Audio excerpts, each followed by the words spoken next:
Perjanjian bantuan hukum Swiss disepakati jadi RUU. Apa isinya? Panitia khusus DPR menyepakati perjanjian bantuan hukum timbal balik dalam masalah pidana atau Mutual Legal Assistance (MLA) in Criminal Matter antara pemerintah Indonesia dengan Swiss menjadi rancangan undang-undang. Aturan itu nantinya akan menjadi platform kerjasama hukum, khususnya dalam upaya melakukan pemberantasan korupsi dan pengembalian aset hasil tindak pidana korupsi atau aset recovery. UU MLA Swiss tersebut juga dapat digunakan untuk memerangi kejahatan di bidang perpajakan atau tax fraud.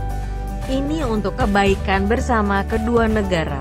Walaupun prosesnya cukup lumayan lama, tapi akhirnya atas komitmen bersama bisa selesai, kata Ketua Pansus sekaligus Wakil Ketua Komisi 3 DPR Ahmad Sahroni, dilansir dari dpr.go.id, Kamis tanggal 2 Juli. Apa isi RUU MLA Swiss? Kesepakatan perjanjian MLA Swiss terwujud melalui 2 kali putaran. Pertama, di Bali pada 2015, lalu, pada 2017 di Bern, Swiss. Tahun lalu kedua belah pihak akhirnya menandatangani perjanjian yang terdiri dari 39 pasal tersebut.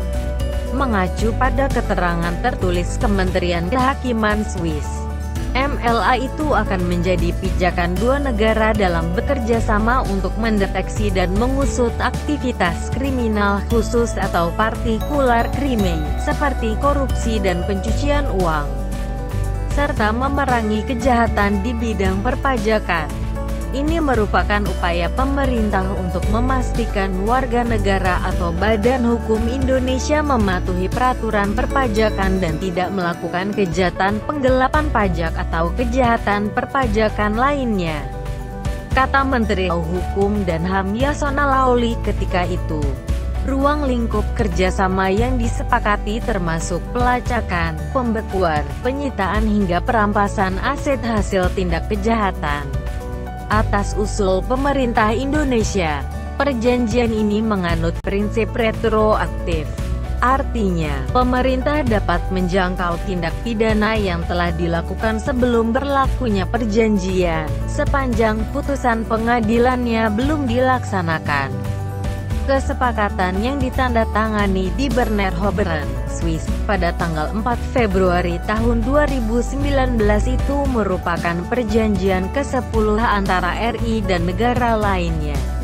Sebelumnya, Indonesia telah menandatangani perjanjian serupa dengan ASEAN, Australia, Hong Kong, Tiongkok, Korea Selatan, India, Vietnam, Uni Emirat Arab, dan Iran.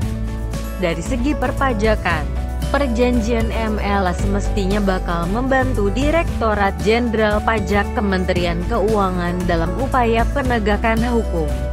Pasalnya, data keuangan WNI dari berbagai negara menjadi mudah diakses. Data keuangan merupakan hasil kerjasama internasional pertukaran data secara otomatis alias Automatic Exchange of Information (AEOI) dengan Swiss telah efektif pada September tahun 2019. Dari total 3.250 triliun harta orang-orang sangat kaya asal Indonesia, sebesar 2.600 triliun diantaranya disimpan di Singapura.